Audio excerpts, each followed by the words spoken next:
भक्त ललिता चरण जी। दोस्तों, आपसे निवेदन है, कृपया कहानी को लाइक और सब्सक्राइब जरूर कर दें। आप सबकी बहुत मेहरबानी होगी।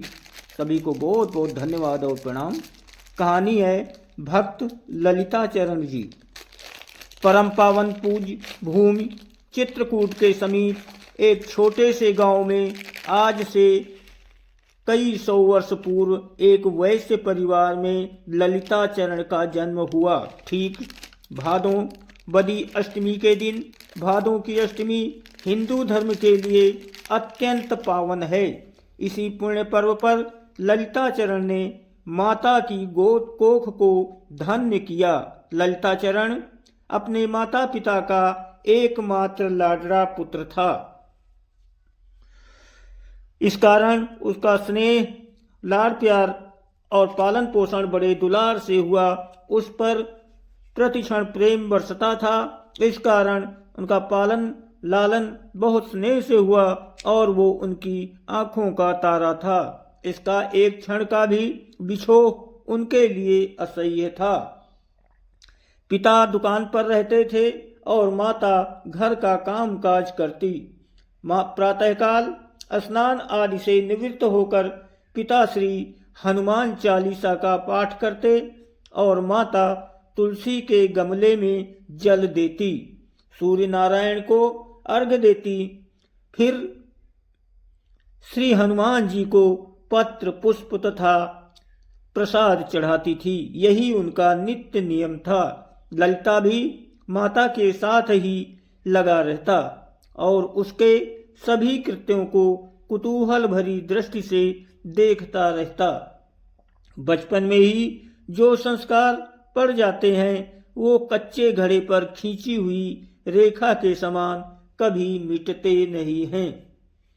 ललिता के 5-7 वर्ष में भी उम्र में ही श्री हनुमान चालीसा कंठस्थ हो गया था और वो बड़े प्रेम से अपनी माता के साथ बैठकर श्री हनुमान चालीसा जरूर सुनता था।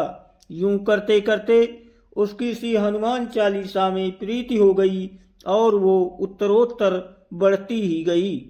प्रातः स्वच्छ धुले हुए वस्त्र पहनकर वो पूजा घर में जाता था और प्रेम से गदगद होकर मीठी वाणी से पाठ करता। कभी कभी पाठ करते हुए उसे ऐसा बोध होता कि साक्षात हनुमान जी उसके मस्तक पर हाथ रखे हुए हैं और उसे अपनी अमृतमय स्नेह दृष्टि से नहला रहे हैं। ऐसे समय स्वभावतः ही ललिता चरण की आंखों से प्रेमाश्रुओं की अविरल धारा बहने लगती थी। पाठ बंद हो जाता है और एक विचित्र प्रेमोन्माद में घंटों निकल जाते हैं। माता पिता को अपने बच्चे की इस भागवत प्रीत से अपार आनंद मिलता है। एक बार की बात है, ललिता चरण के गांव के पास ही एक गांव में रास लीला हो रही थी। संयोग से ललिता चरण भी वहां पहुंच गया था।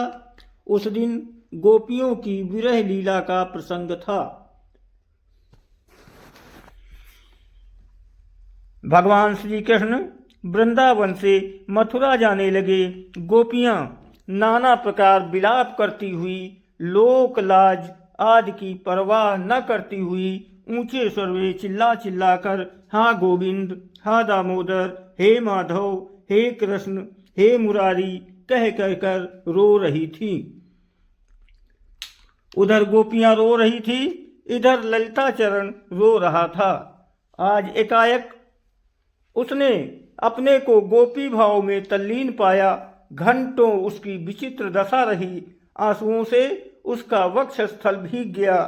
आहों और सिसकियों का तांता लग गया। हृदय में सोया हुआ विरह जाग पड़ा। रासलीला चल रही थी।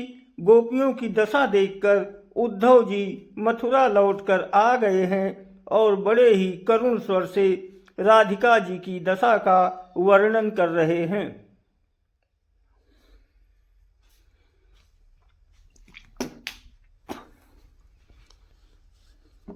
ललिता चरण को मालूम हुआ ये श्री राधा की दशा उद्धव जी श्री कृष्ण से निवेदन नहीं कर रहे हैं, अपितु साक्षात हनुमान जी ही अपने प्रिय भक्त ललिता की विरह व्यथा श्री कृष्ण को सुना रहे हैं।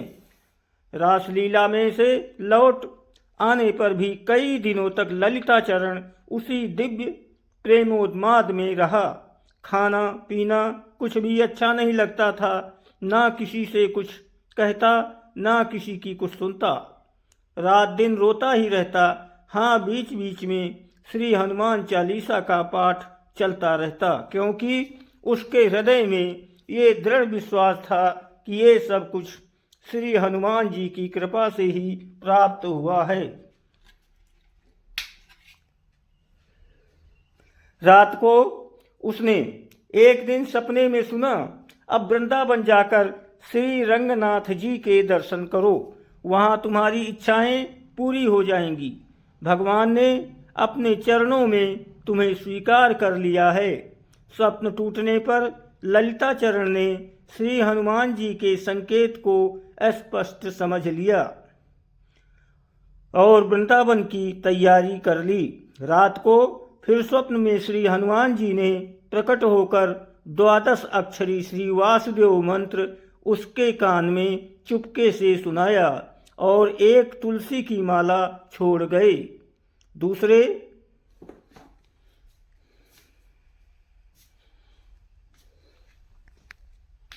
दूसरे दिन सवेरे ही ललिता वृंदावन की ओर चल पड़ा। वृंदावन पहुंचते ही ललिता की दशा कुछ और ही हो गई, जैसे युगों की बिछड़ी हुई पत्नी अपने पति के घर आ गई हो। जीव मात्र उसे प्रीतम से मिलने के लिए व्याकुल होना पड़ता है, और व्याकुल है वो यहाँ रुकता है, वहाँ रुकता है, परंतु यहाँ वहाँ की किसी भी चीज से उसे कभी सांत्वना नहीं मिलती। ललिता सीधे श्री रंगनाथ जी के मंदिर में पहुँचता है। शरीर धूल से भरा है, बालों में लटें पड़ गई हैं, परंतु प्रेमी को शरीर से क्या नाता। दिन भर ललिता श्री रंगनाथ जी के मंदिर की सीढ़ियों पर बैठा रहता है और रात को नगर से दूर करील की कुंज में चला जाता है। वहाँ उसे भगवान की लीलाओं के दर्शन होते हैं। कभी गोपाल कृष्ण को माखन चोरी करते देखा, तो कभी गोपियों के साथ नृत्य करते। भगवान के रास का दर्शन करता है, तो कभी चीर हरण का। एक एक करके सारी लीलाएं उसके सामने खुलती जाती हैं। कभी कभी वो स्वयं रस में सम्मिलित होकर भगवान के साथ नाचता है।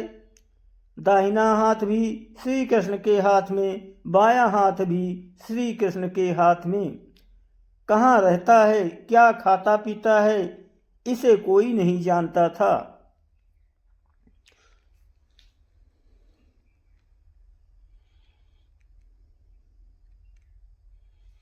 वो स्वयं भी नहीं जानता था कि कहाँ से ये सब हो रहा है। एक वृद्ध महात्मा रोटी और छाछ उसे पहुंचा जाया करता था। वो चुपचाप उसे लेकर यमुना जी के किनारे चला जाता और उसे खाकर फिर 2-4 चुल्लू यमुना जल पीकर अलमस्ती में डोला करता था। हनुमान जी की दी हुई तुलसी की माला गले में थी और उनका दिया हुआ वासुदेव मंत्र हृदय में अखंड रूप से जागृत था।